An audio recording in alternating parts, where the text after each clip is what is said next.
Bonjour Virginia, Marcus. Bonjour. Alors votre livre, Ce que murmurent les animaux, chez Bayard Éditions, vous parlez de tous les animaux que vous sauvez des abattoirs ou des laboratoires d'expérimentation animale et que vous recueillez dans votre sanctuaire Coexister qui est en Suisse. Où en Suisse d'ailleurs? À Frenières-sur-Bée, c'est dans le Chablais vaudois. D'accord. Et donc ça a l'air d'être vraiment un paradis pour les animaux. Et vous parlez de tous ces animaux qui vous inspirent, qui vous guident, qui vous aident et avec qui vous partagez votre vie. Et notamment les vaches, qui sont des animaux formidables. Ouais, les vaches sont absolument magistrales dans les enseignements qu'elles ont à transmettre en fait. Hein. Et pour prendre un exemple très concret, je vais parler de Maya. Maya, c'est une vache dite d'airain, c'est une race de combat en fait en Suisse dans le Valais. Et c'est une vache qui a un caractère vraiment très très marqué, donc elle sait se faire comprendre, elle sait charger les gens quand elle est pas contente, mais à la fois c'est un nounours d'amour quoi quand elle fait confiance. Et cette vache, ce qui m'a beaucoup inspiré avec elle, c'est que non seulement elle a échappé à la mort parce qu'elle devait être envoyée à la boucherie, hein, comme toutes les vaches qui servent aussi la filière de la viande, non seulement elle a évité la boucherie, en plus de ça elle a contribué au fait que son éleveur souhaite se reconvertir. C'est le premier éleveur qui m'a approché pour se reconvertir, ça fait partie des missions de l'association.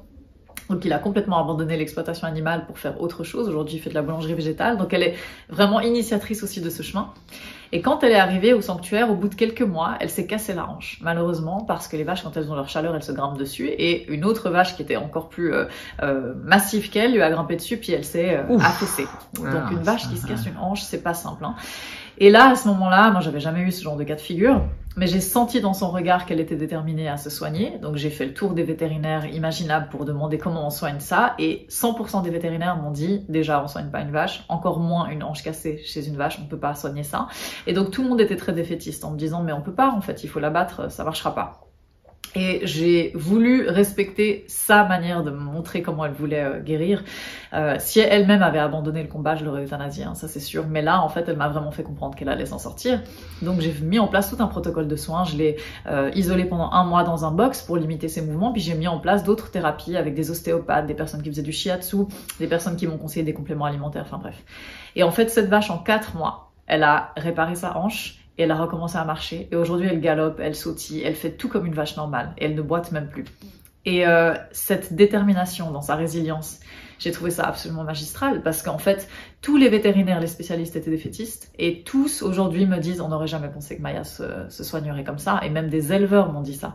Et je trouve très intéressant parce qu'on est assez fataliste avec les animaux de rente parce qu'on les connaît pas assez pour les soigner. Hein. Ça, c'est une vérité absolue en France, en Suisse, en Belgique, partout.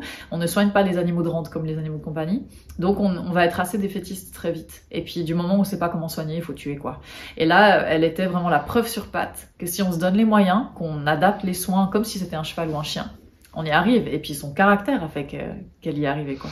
Oui, et puis le message qu'elle vous a transmis, enfin que vous avez eu l'intelligence de comprendre aussi, parce que c'est pas facile de comprendre ces messages-là. Ça montre aussi toute l'intelligence émotionnelle des vaches dont on commence à parler beaucoup. Ouais. Parce que c'est vrai qu'elles sont peu étudiées malheureusement, mais on dit qu'elles ont un peu comme les chevaux, elles ressentent les émotions des gens. Ça vous le sentez, elles ont comme ça ce dialogue un peu qui est souvent d'ailleurs une qualité des proies, hein, qui sont obligées de développer leur intelligence émotionnelle. Clairement, mais ça j'ai l'impression que c'est le cas chez toutes les espèces. Moi j'ai l'impression que chaque espèce arrive à percevoir dans quel état d'esprit je suis et arrive à comprendre mon langage de la même manière que j'arrive à comprendre le leur, mais ça demande du temps, ça demande de l'observation et ça demande de tisser un lien de confiance. Et Maya, elle est très brusque comme vache, mais alors du moment où elle fait confiance, elle va tendre son cou pour faire des câlins, elle arrive à communiquer ses besoins de façon très très nette, et elle sent aussi l'état d'esprit dans lequel je suis, c'est une évidence voilà, claire, quoi. Et c'est ça qui m'intéresse avec eux, c'est de montrer qu'ils ont chacun leur langage, mais en fait on peut tisser le même type de lien avec si on prend le temps de le faire en fait. Et le lien que j'ai avec Maya, je l'ai de la même manière avec ma chienne Mélie ou avec Gila la truie, etc. Et Maya pour ça, oui, c'est vraiment un exemple de communication, alors très net. Et d'ailleurs, quand son ancien éleveur venait la voir les premiers temps, quand elle est arrivée au sanctuaire, dès qu'elle le voyait, elle le chargeait. C'était une manière de dire, maintenant je suis bien ici, je me rappelle de mon passé d'une certaine façon, pourtant elle n'était pas maltraitée, mais il lui a quand même retiré des veaux pour les envoyer à l'abattoir.